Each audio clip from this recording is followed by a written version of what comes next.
అందరికీ నమస్కారం అండి.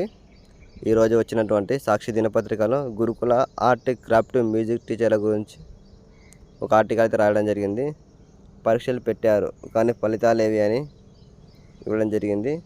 గురుకులాల్లో ఆర్ట్, క్రాఫ్ట్, మ్యూజిక్ టీచర్ల నియామక అయోమయమని, పరీక్షలు నిర్వహించి కీలు రెస్పాన్స్ షీట్ కూడా విడుదల చేసి ఫైనల్ రిజల్ట్ మాత్రం ఇవ్వకుండా నిర్లక్ష్యం చేస్తుంటారని ఇవ్వడం జరిగింది. ఇందులో మొత్తం 350 ఉద్యోగాలు ఉన్నాయండి.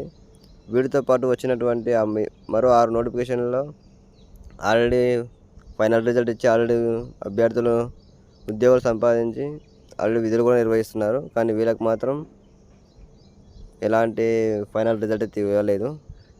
ఇందులో డ్రాయింగ్ ఆర్ట్ టీచర్లకు 134, క్రాఫ్ట్ టీచర్లకు 92, మ్యూజిక్ టీచర్లకు 124 ఉద్యోగాలు అయితే ఉన్నాయి. కానీ వీటిని గతేడాది ఆగస్టులో సిబిటి ద్వారా ఎగ్జామ్ నిర్వహించారు. కీలు రెస్పాన్స్ షీట్లు విడుదల చేశారు కానీ ఫైనల్ రిజల్ట్ మాత్రం ఇంకా ఇవ్వలేదు. ఎందుకు నిర్లక్ష్యం చేస్తున్నారని అభ్యర్థులు ఆందోళన చెందుతున్నారు. ప్రభుత్వం కూడా తొందరగా వీళ్ళని విధుల్లో జాయిన్ చేస్తే బాగుంటుందని అనుకుంటున్నాను.